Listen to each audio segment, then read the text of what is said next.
जब इनसे कोई सवाल पूछो तो ये दोष देते हैं कांग्रेस ने ये किया। जी, अरे कांग्रेस ने किया तो कांग्रेस को पब्लिक ने बाहर कर दिया। बहुत स्पष्ट बोले आप। हाँ। अच्छा आप करोगे आपको भी बाहर कर देगी, और जैसे ही तुम्हारी वॉशिंग मशीन में आता है वो शुद्ध हो जाता है। हम्म, बंगाल में ही आप ले लो, शुभेंद्र अधिकारी है, बिफोर में ये वो पकड़ा गया, हम्म, अभी आप में आ गया तो ये शुद्ध हो गया। कैसे आप बुलडोजर से जिसको लिया उसको शूट कर दिया। नहीं तो बताइए पुलिस किस लिए है, अदालत किस लिए है? इनका काम यह है कि उन्माद पैदा करना, हिंदू मुस्लिम करना, और वो उस पेपर पे ले जाना कि कोई ये ना पूछे कि आज दाल के भाव क्या है, सब्जी के भाव क्या है, पेट्रोल के भाव क्या है, आदमी की क्या दिक्कतें हो रही हैं, उससे डाइवर्ट करते हैं। और जब जेनजी ग्रुप या युवा ग्रुप ये सोच लेगा कि बदलाव चाहिए, तो आप कितने भी मशीनों में हेर फेर करिए, बदलाव होगा।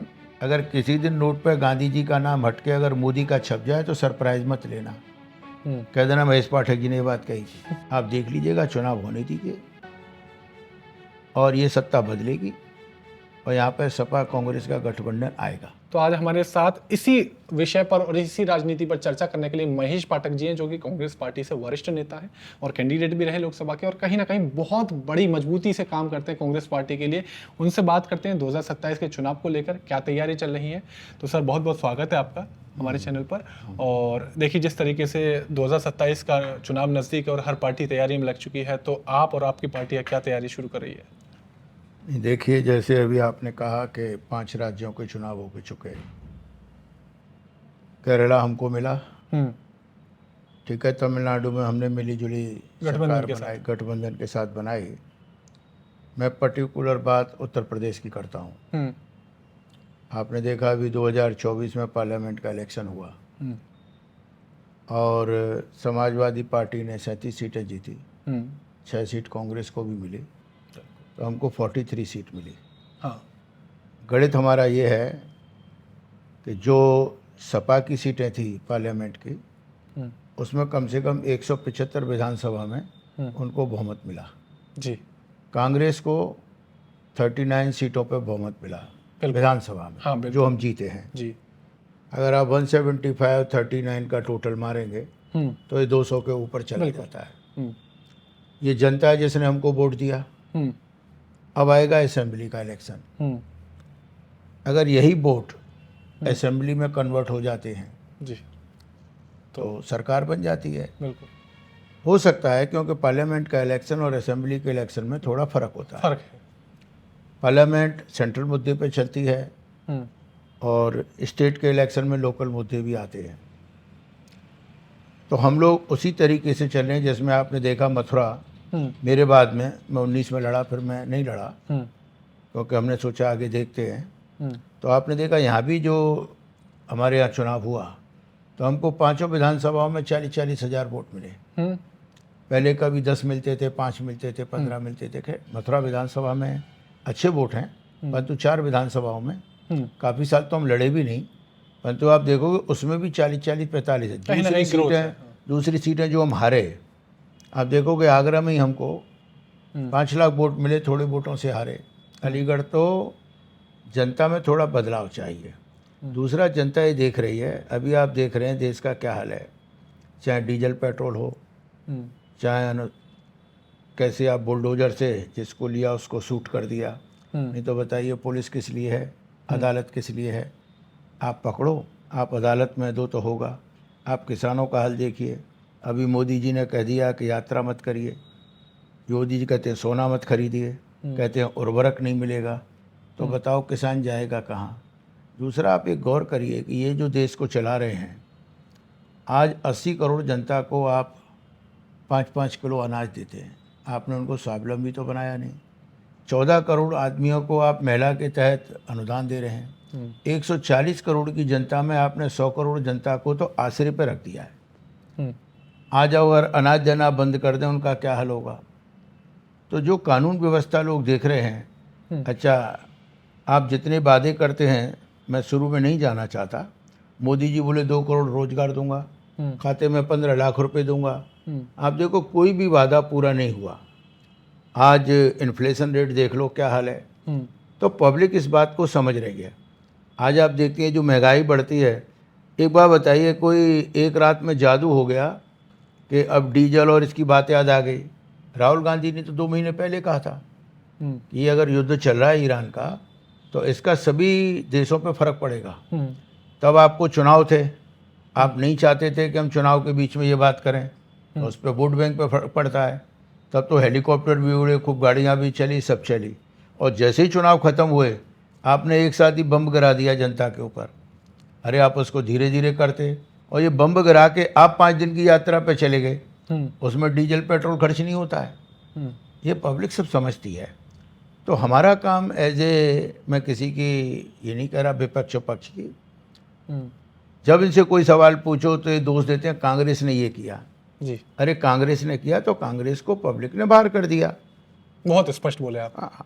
अच्छा आप करोगे, आपको भी बाहर कर देगी जनता किसी की सगी नहीं। सगी नहीं, आप नहीं जनता सगी है। जनता को जब मतलब किसी भी गलत की सगी नहीं। जनता को जब आप ये कहेंगे, आप ही मैं आपसे कहूँ कि साहब मैं 20 रुपये दूंगा और कोई आपसे कहे मैं 50 रुपये दूंगा, तो स्वाभाविक है आप सोचोगे इसका भी चांस ले लो। आपने जनता को रोजी पिक्चर दिखाई, जनता आपकी बातों में आ गई। अच्छा अब आपको ये शौक लग गया, सत्ता हमको छोड़नी नहीं है।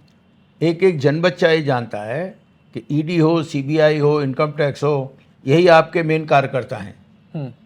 आप इन्हीं के मेहनत से, जो नहीं आता है, देखिए किसी कभी कहते हैं भ्रष्टाचार है, अभी तो अजीत पवार नहीं रहे, मैं उनका नाम नहीं लूँगा, औरों को ले लो, और जैसे ही तुम्हारी वॉशिंग मशीन में आता है वो शुद्ध हो जाता है। बंगाल में ही आप ले लो, शुभेंद्र अधिकारी है, ये पकड़ा गया, अभी आप में आ गया तो ये शुद्ध हो गया। असम के तो मेरा कहना है, ये मुझे कहने की ज़रूरत नहीं है, यहाँ का जो आदमी है वो बहुत होशियार है।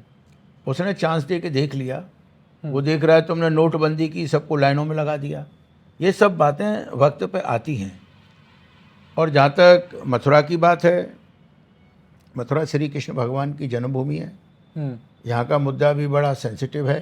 खैर मेरी तो थिंकिंग हमेशा ये रही, मैंने तो शुरू में भी कहा कि जब कोर्ट कचहरी है तो हिंसा का कोई जगह नहीं होनी चाहिए। आपको अगर कोई बात कहनी, आप अदालत में जाओ। देखिए अयोध्या का भी मैटर था तो सॉल्व अदालत से ही हुआ, किसी के द्वारा नहीं हुआ। इनका काम यह है कि उन्माद पैदा करना, हिंदू मुस्लिम करना, और वो उस पेपर पे ले जाना कि कोई ये ना पूछे कि आज दाल के भाव क्या है, सब्जी के भाव क्या है, पेट्रोल के भाव क्या है, आदमी की क्या दिक्कतें हो रही हैं, उससे डाइवर्ट करते हैं। मैं इसमें कोई डिनाई नहीं करता कि हमारा भारतवर्ष जो है वो धर्म प्रेमी है और आस्था रखता है, परंतु आप उस आस्था को भुनाओ मत। आप आज आपकी सरकार है, आप किसी भी दूसरी सरकार को दोष मत दो, आपने क्या किया वो बताओ।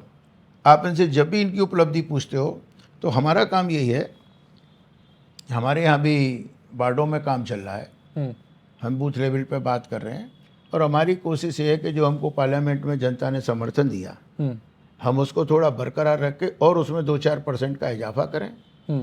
और आने वाले चुनाव में मैं ज़्यादा बड़ी बात तो नहीं कहता हूँ, क्योंकि लोग कहेंगे साहब मोदी है तो मुमकिन है। मोदी लहर नहीं, गलत। अच्छा ऐसा है, या तो ये मशीन का खेल है।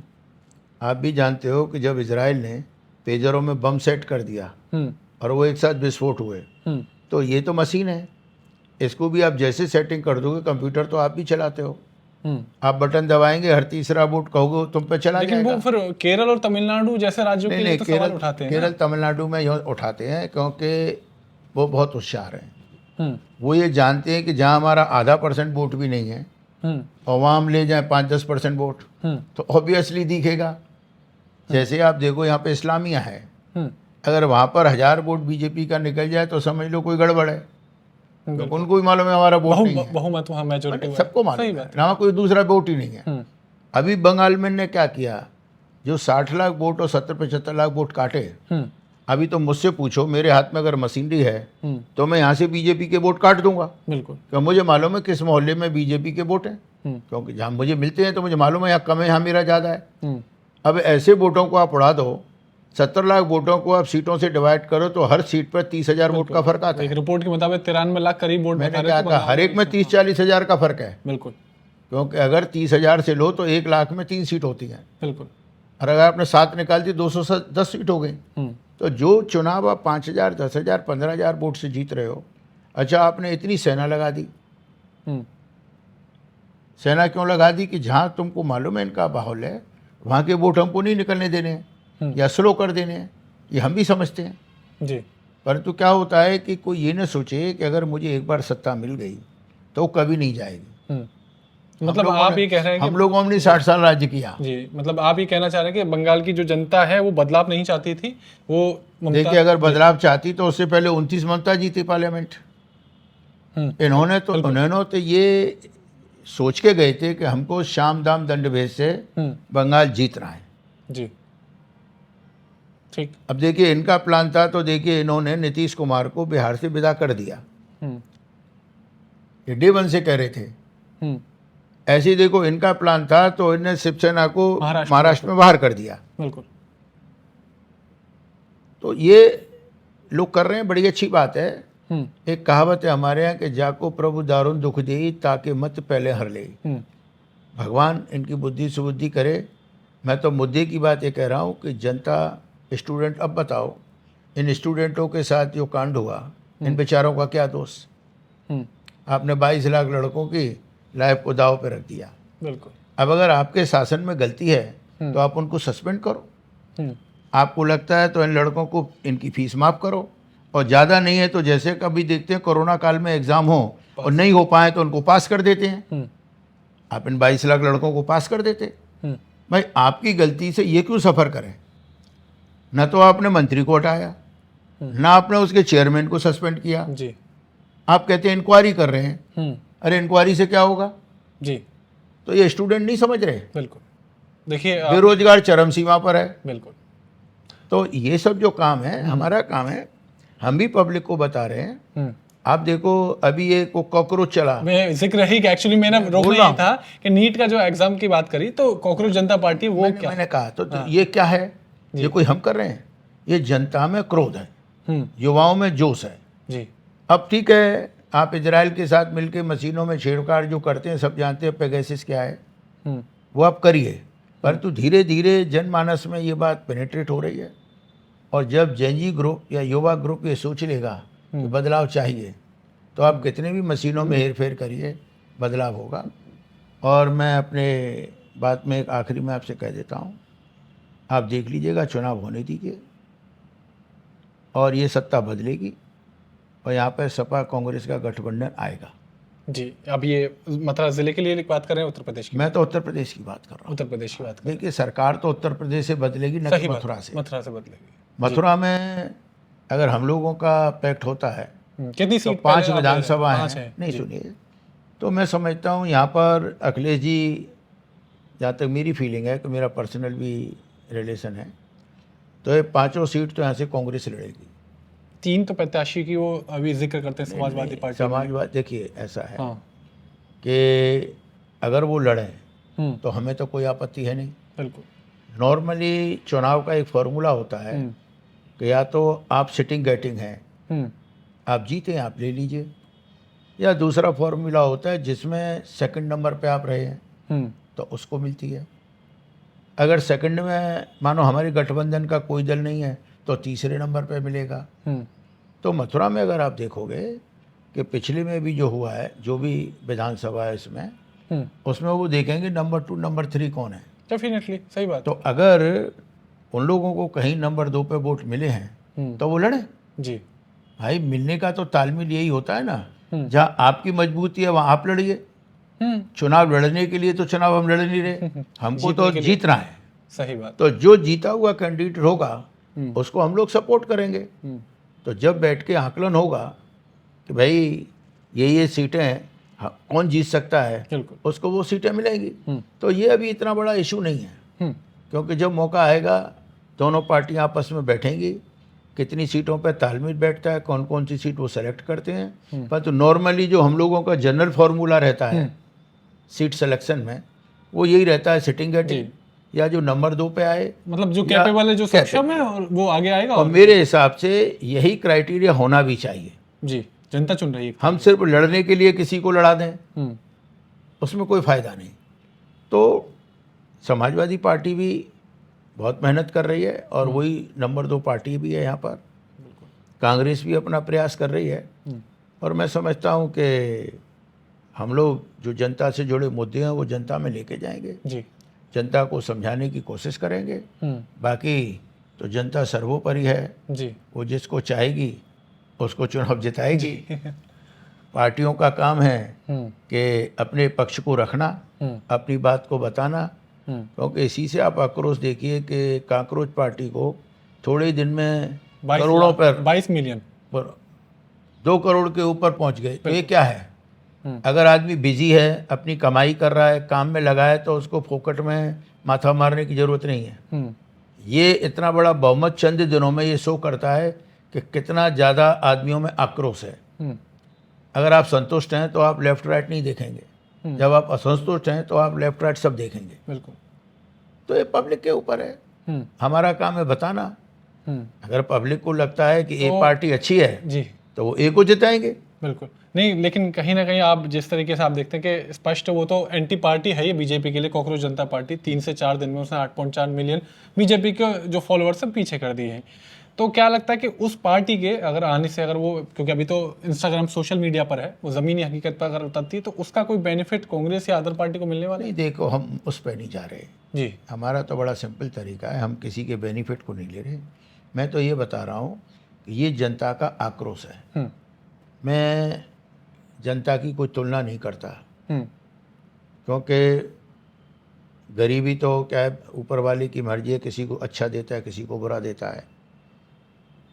अगर आप सोमालिया देखा हो आपने, युगांडा नहीं देखा है, तो इन्होंने जनता को उस दायरे में पहुंचा दिया है। स्थिति में आप कभी उड़ीसा के देहात एरिया को देखिए, बिल्कुल। जब आप उनको चावल देते हैं तो उस चावल को खाते नहीं हैं, हाँ, वो उसको उबालते हैं, उसका पानी पीते हैं, बिल्कुल। पानी पी के फिर चावल को दूसरे दिन उबालते हैं। तो आप देखेंगे उनकी एक एक हड्डी निकल आई है, और आप कहते हैं मैं प्रधानमंत्री हूँ। आप कम से कम 2 जून की रोटी तो दो, आपका भी तो घर है। क्या आप 5 किलो में अपना घर चला लेंगे? बिल्कुल संभव नहीं। मैं किसी दूसरे की क्यों तुलना करूँ? आपने उसको एक झुंझुना पकड़ा दिया, आप किसी को 500 रुपये 1000 रुपये देते हैं, क्या आप कर दोगे? अरे भीख देने से बेटर है तुम उसको रोजगार दो, सक्षम बना दो उसको और रोजगार दो, तो वो अपना परिवार भी पालेगा और देश के निर्माण में भी काम आएगा। बिल्कुल। हम अक्सर कहते हैं कि अगर नदी में बाढ़ आ जाए, अगर आप उसे कंट्रोल नहीं करोगे तो गांव में घुसेगी, तबाही मचाएगी। अगर आप उसको कंट्रोल करोगे तो इरिगेशन भी होगा, बिल्कुल। आप देखिए उससे बिजली भी पैदा होगी, तो वो डेवलपमेंट में लगेगा। आप देश के 50 करोड़ युवाओं को सड़कों पे भटका रहे हैं, क्या करेगा? चोरी करेगा, डकैती करेगा, लूटपाट करेगा। बिल्कुल। तो आपने वो तो कोई प्लान बनाया नहीं। फिर आप कहते हैं कांग्रेस। अरे इस देश की पूरी फाउंडेशन, चाहे आप अंतरिक्ष पे जा रहे हैं, चाहे प्लेन बना रहे हैं, चाहे आप शिपयार्ड बना रहे हैं, चाहे आपने रिफाइनरी खोली, ये सब कांग्रेस की देन है। बिल्कुल। ये अपनी लिस्ट में बता दें इन्होंने कौन सी रिफाइनरी खोल दी, कौन सा इन्होंने बड़ा भारी काम कर दिया। आप ये कहते हैं चंद्रमा पे हम 10 रुपये किलोमीटर से पहुंच गए। अरे चंद्रमा पे पहुंचाया किसने? जो 50 साल पहले नेहरू जी ने बेस बनाया। फाउंडेशन में टाइम लगता है, बिल्डिंग फ्लोर तो 1 2 4 माला फटाफट दिखता है। दूसरा, तुमने सब पब्लिक सेक्टर बेच दिए, बस तुम्हारे अपनी। ये तो गनीमत है, अगर किसी दिन नोट पे गांधी जी का नाम हटके अगर मोदी का छप जाए तो सरप्राइज मत लेना, कह देना महेश पाठक जी ने ये बात कही थी। तो ये तो अपना जो इनका चलता है, ये तो धर्म से लेके और वाद विवाद चलते हैं, तरक्की से इनका कोई लेना देना नहीं। आज इनको जब ये डर है कि इनकी फॉरेन करेंसी नीचे चली जाएगी, तभी तो ये कह रहे हैं गोल्ड मत खरीदो, और दूसरे दिन इन्होंने उस पर 15% ड्यूटी बढ़ा दी। वो क्यों बढ़ा दी? खरीदने वाला तो थोड़ा बहुत खरीदेगा ही। जब 7 लाख करोड़ इंपोर्ट करोगे, 15% ड्यूटी लगा दी, तो 1 लाख करोड़ तो इसको मिल गया। बिल्कुल। अरे अगर ऐसा ही है तो तुम मंत्रियों की तनख्वाह 0 कर दो। तुमने उनको गाड़ी घोड़े दे रखे हैं, उनको सबको काट के 10% कर दो। और जहाँ इतने आदमियों की जरूरत, अब बताओ अगर ये करोड़ों आदमी चुनाव नहीं करा सकता, सेना ही को चुनाव कराना है, तो उन आदमियों की जरूरत क्या है? आप इनका खर्चा पब्लिक पर डालते हो और आप टैक्स वसूल करते हो। योगी जी कहते थे बिजली कभी नहीं जाएगी, आप बता दो मथुरा का क्या हाल है। वर्तमान स्थिति तो आप ही बताओ, मैं क्यों बोलूँ। वो कहते थे सड़क गड्ढे मुक्त होगी, सड़कों का हाल देख लो क्या हाल है। हम्म, तो ये तो यही का हाल है तुम्हारा। बिल्कुल। अब वो बातें करना है चिकनी सड़कें होंगी, ऐसी होंगी, मैं भी कह दूं राम राज्य आ गया। राम राज्य तो खैर वो कहते ही हैं, लेकिन वो कृष्ण राज्य की भी बात करते हैं, क्योंकि उनके पास बहुत बड़ा मुद्दा देखिए वो तो मथुरा को लेकर। कृष्ण राज्य तो देखो ये हमारे इष्ट हैं, हम्म, इनको हमको राजनीति में नहीं लाना चाहिए। हम्म, ये हमारे आराध्य हैं जिसकी हम पूजा करते हैं। मैं भोलेनाथ की पूजा करता हूँ, मैं चुनाव में भोलेनाथ को ले आऊँ। हम्म, चुनाव मुझे लड़ना है तो मैं ये बताऊं कि अगर मैं चुना जाऊंगा तो मैं जनता की क्या सेवा करूंगा, मेरे मुद्दे क्या हैं, मैं युवाओं के लिए क्या करूंगा, क्या मैं रोजगार इनको दूंगा, क्या मैं शहर को खूबसूरत बनाऊंगा, मथुरा तीर्थ स्थल है, क्या मैं घाटों को खूबसूरत करूंगा। आज शाम को यहाँ पे पर्यटन के नाम पे जीरो है, कुछ नहीं, आदमी कहाँ जाए। बस्ती आपका विकास भी परिषद का आपका भी रिश्तेदार कोई आ जाए तो आप यहाँ कहाँ घुमाने ले जाएंगे। हम्म, अब अगर यमुना जी में स्टीमर चले तो इनकी कोई देन नहीं है, वो तो नाव वालों ने भाई यात्री आने लगा करोड़ों की संख्या में, इन्होंने करोड़ों की संख्या में यात्री देखे तो इन्होंने कहा बिहारी जी कोई कब्जा कर लो, कॉरिडोर कैसे भी मंदिर को पकड़ना। तो लेकिन मंदिर वो की कॉरिडोर कमाई के इनको पीछे चाहिए। कारण तो बताते हैं ना कि मतलब मैनेजमेंट नहीं है, जब मैनेजमेंट होता तो तुम कमेटी में अगर 11 मेंबर है तो 6 गुस्सा बना देते, 5 आप हो जाते, बिल्कुल। पर तो मेजोरिटी आपको रखनी है, मंदिर तो उनका है, मेजोरिटी आप क्यों रख रहे, मंदिर पे आप कब्जा कर लें। और आपको और एक बात बता दें, यहाँ कहने की बात नहीं है, अगर सपा की सरकार बनी तो यह अध्यादेश हम तुरंत वापस करवा देंगे जी। लेकिन वो कहते हैं कि सपा की सरकार में एक बार जिक्र हुआ था, अखिलेश जी ने कहा था कि सपा की सरकार में जब जिक्र हुआ तो योगी जी ने हल्ला किया था पार्लियामेंट में, ये नहीं होना चाहिए जी, और उन्होंने ही आके कब्जा शुरू कर दिया। तो ये होता नहीं जी। और बताइए जी, बस यही है कि अगर सरकार बनती है तो मथुरा में जैसे उस स्पष्ट मुद्दे हैं, कृष्ण जन्मभूमि, बांके बिहारी कॉरिडोर और जो बाकी की राजनीति है, अगर आपकी सरकार बनती है और मथुरा में अगर विधानसभा सीट में से 5 में खाता भी खुलता है तो मथुरा को क्या मिलने वाला है?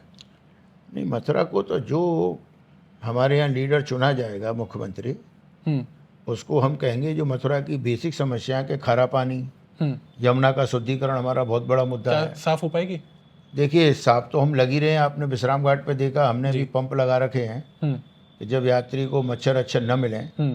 अच्छा, आती है यमुना पीछे से, नहीं पीछे अब तो सरकार बन गई उनकी। नहीं उनकी तो 3 जगह सरकार है, नहीं यूपी में भी है, दिल्ली में भी है, उत्तराखंड में भी है जी, परंतु हम उनसे भी अपेक्षा करते हैं कि भाई कुछ होना चाहिए। तो हमारा तो ये रहेगा कि ये जो नाले इसमें लगातार गिर रहे हैं, हाई कोर्ट और सुप्रीम कोर्ट ऑर्डर के बाद भी इस सख्ती से ये लागू हो कि यमुना में पानी नहीं गिरे और इसको हम पंपिंग करके पल्ली पार ले जा करके इसको ट्रीट करके इरीगेशन उसमें डाल दें, बिल्कुल रिसाइकल करके और उसमें डाल दें, ये हमारा रहेगा। यहाँ की सड़कें अच्छी हों। दूसरा हम चाहते हैं क्योंकि धर्म की नगरी है, तो जब आप होली गेट के अंदर घुसें तो यहाँ भजन बजने चाहिए सुबह जब आदमी दर्शन करने जाता है, जो बाहर से यात्री आ रहा है उसको बैठने को मिले। और कम से कम आप देखेंगे रिफाइनरी देन कांग्रेस की है, बिल्कुल इंदिरा हमारी भरसक प्रयास ये रहेगी कि मथुरा में कोई ऐसा कार्य किया जाए जो यहाँ पे 200-500 हज़ार आदमियों को रोजगार मिले जी। चाहे हम किसी को मोबिलाइज करके लाएं या इंडस्ट्रियलाइजेशन हो, आदमी क्यों दाएं बाएं जाए। अगर हर जिले में आप नौकरी कराएंगे तो आदमी बम्बई कलकत्ता क्यों जाएगा। तो हमारा ये प्रयास रहेगा जी कि इसको जो है मथुरा को, जो मथुरा की बेसिक पानी बिजली इनकी समस्या रहती हैं, इसको अच्छी तरीके से डेवलप किया जाए और मथुरा को थोड़ा और खूबसूरत बनाया जाए। अगर मथुरा में आप देखेंगे छाता चीनी मिल कांग्रेस ने दी, गोकुल बैराज कांग्रेस ने दिया, मथुरा रिफाइनरी कांग्रेस ने दी, इनका कोई बनाई हुई चीज़ आप बता दो अब ये कर रहे हैं, इतना पैसा विकास परिषद इतना ये कर रहे हैं तो हम ये नहीं कहते। तो जो मथुरा की, क्योंकि हम तो लोकल हैं, अब यहाँ का किसान ये चाहता है भाई मुझे खाद वाद टाइम से मिले, मेरे को मेरी जो मैं पैदा करता हूँ उसका मूल्य उचित दाम मुझे मिले, नहीं तो मैं तो सफ़र ही सफ़र कर रहा हूँ जी। तो देखिए अभी तो चुनाव है, पार्टी पूरी कोशिश कर रही है, जो भगवान कृष्ण की कृपा होगी, जो वो चाहेंगे वो होगा।